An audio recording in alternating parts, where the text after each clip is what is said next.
asa man sa nini mo nabasa sa Biblia? Nga ang Sabbath keeper nagluto sa mga Kristiyanos. Ang ako na ibawa ni Igsoon, ang Sabbath keeper giluto sa mga Hudiyo. Imagine ni mo Igsoon, si Pablo, Sabbath keeper. Wala kay mabasa sa Biblia nga ang 12 ka apostolis, Domingo ang gibantayan. Sila tanan Sabbath keeper. Si Jesus Christ, Sabbath keeper. Ha? Wala kay mabasa sa Biblia nga si Jesus Christ nag-obserbar sa Domingo. Si Maria, Sabbath keeper. Atong tagsa-tagsawan garon ha. Kay arong mahibawa na duha day ka klase ang Sabbath keeper. Ang isa ka Sabbath keeper, dili mo to nga si Kristo Dios. Ang usa ka grupo nga Sabbath keeper nagtuo nga si Kristo Dios. Atong tanawon, sugod ta sa mama ni Jesus Christ. Si mama ni Jesus Christ Sabbath keeper ba? Okay, atong tanawon, Lucas kapitulo 23:54 ngadto sa 56. Aron natong makita ni Igsoon kay ako makapasaylo ko sa mga tao nga nakadungog sa wali sa uban, nga ilang sang gikopya ang wali sa uban. Unya ang uban ilang gipangutanas pastor.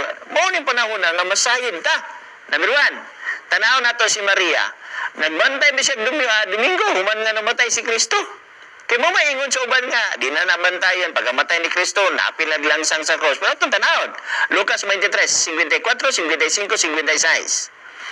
Adlaw kato nga pangandam, o nagsugod na ang adlong igpapahulay. O misunod ang mga babae nga nanguyog kaniya sukad pa sa Galilea og ilang nakita ang lubnganan og kung giunsa sa pagpahiluna ang iyang lawas. Ug unya na mauli sila og nangandam silag mga pahumot og mga igahaplas og sa pagkaadlaw nga igpapahulay na mahulay sila sumala sa kasuguan. Ano ni mga babae? Na mahulay sila sumala sa kasuguan. Nilubong na si Kristo ha. Birnes man to nahitabo. Unya, adlong pangandam. So, namahulay sila. Sumala sa kasuguan. Muna yung pagka-Domingo, nabanaw si Kristo.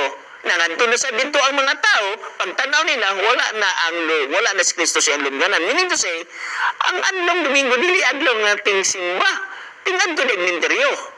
Okay? Ting bisita dito sa minteryo. Ting bisita kung asa. Kaya nga naman, kay kung ting simba, adto na sila sa simbahan. Wala man. So, wala din in absensya diri nga ang mga sumusunod ni Kristo nga gilutos sa mga Hudiyo nga wala magtuo kang Kristo nga Dios nga mga Sabbath keeper gyapon. Walay mabasa diri nga nag-obserba na sila sa Domingo. Okay, sunod. Atong tanawon si Kristo. Si Jesus Christ. Unsa may nabatasan ni Jesus Christ? Okay? Lucas kapitulo 4, versikulo 16. Nagingod. Og siya miabot sa Nazaret, diin didto siya magtubo og sumala sa iyang nabatasan, siya misulod sa sinugoga sa adlang igpapahulay. Sumala sa iyang nabatasan. Misulod siya sa sinugoga kada Sabado, kada adlaw ipagpahulay. Walay mabasa nga si Kristo nagbatasan sa pagsulod dito sa simbahan sa adlawng Domingo. Klaro, arita sa apostoles. Basi mingutan nga, kanang tagaita, pastor, kanang mga pila na katuig, si Kristo to na sa langit, naabay mabasa diha. Okay, arita kang Pablo. Remember si Pablo na converter, more or less 30 years, gikan sa kamatayon ni Kristo, gikan sa pagsaka ni Kristo sa langit. So meaning to say, mauangin nato ni kung naapil ba sa paglangsang sa krus. Atong tanawon ang batasan ni Apostol Pablo. Okay, Buhat kapitulo 17. Og sa hingagian na nila ang Amphipolis og ang Apolonia, sila niabot sa Tesalonica, dili ni sa lugar sa Hudiyo ha. Diin dito ang usa ka sinagoga sa mga Hudiyo. Og sumala sa iyang nabatasan. Oy, sumala sa iyang nabatasan. Misulod si Pablo kada adlaw igpapahulay. Wala nagingon din nga si Pablo nagbatasan misulod sa sinagoga o sa simbahan matag Domingo. Wala tay mabasa. Muna atong nakita nga kamatuoran din suon. O dili pwede nga ato ni siyang irison.